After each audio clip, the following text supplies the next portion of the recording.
इंसान सोचता है कि उसकी मेहनत ही सब कुछ है, लेकिन असली तकदीर तो सिर्फ अल्लाह के हाथ में होती है।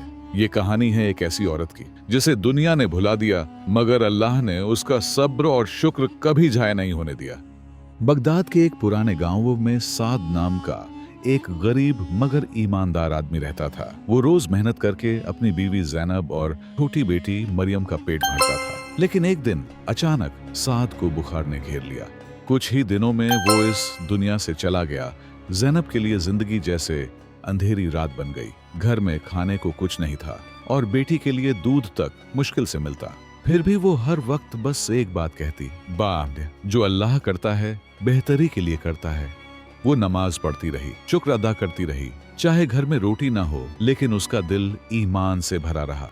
एक दिन जैनब और मरियम जंगल के रास्ते से जा रही थीं, जब मरियम की नजर मिट्टी में कुछ चमकते हुए पड़ी। जैनब ने हाथ लगाया। वो एक पुराना संदूक था जिस पर लिखा था सुल्तानी अमानत, बगदाद दरबार। जैनब ने संदूक खोला। अंदर सोना, चांदी और कीमती जवाहरात भरे हुए थे। मरियम खुशी से उछल पड़ी। अम्मी देखिए, अल्लाह ने हमारी दुआएं सुन ली।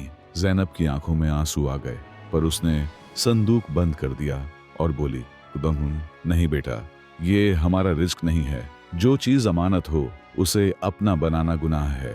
मरियम रोने लगी।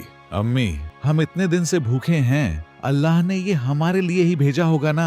जैनब ने उसके सिर पर हाथ रखा और कहा, बेटी, अल्लाह इम्तिहान भी तो देता है। हो सकता है ये दौलत हमारे सब्र की परीक्षा हो। उसने संदूक उठाया और कहा, चलो इसे दरबार में लौटाते हैं। जिसका माल है उसी तक अमानत पहुंचानी है। रात का वक्त था, हवा तेज चल रही थी और माँ बेटी पैदल सफर पर निकल पड़ी। कुछ लोगों ने देखा और हंसने लगे। पागल औरत, इतनी दौलत ले जा रही है और कहती है अमानत है।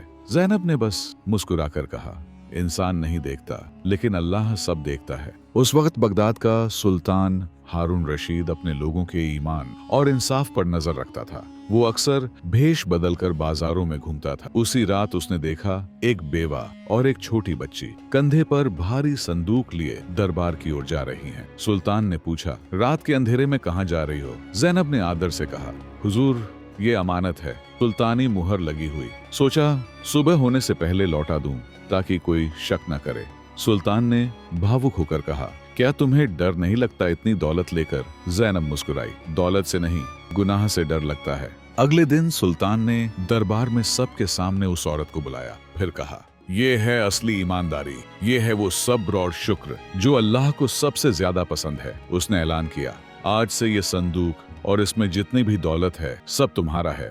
ये तुम्हारे सब्र और ईमान का इनाम है। दरबार में हर आंख नम हो गई। मरियम ने माँ का हाथ पकड़ा और कहा, अम्मी देखा ना, अल्लाह ने हमें लौटा दिया। बस इम्तिहान के बाद जैनब ने आसमान की तरफ देखा और कहा, तकदीर लिखने वाला सिर्फ अल्लाह है। बस इंसान को अपना सब्र और शुक्र बनाए रखना चाहिए। ये कहानी हमें सिखाती है कि जब इंसान मुश्किल में भी सब्र करता है और हर हाल में अल्लाह का शुक्र अदा करता है, तो तकदीर बदलने में वक्त नहीं लगता। रिज्क, इज्जत और बरकत सब अल्लाह के हाथ में है और अल्लाह कभी अपने सच्चे बंदों का ईमान जाया नहीं करता।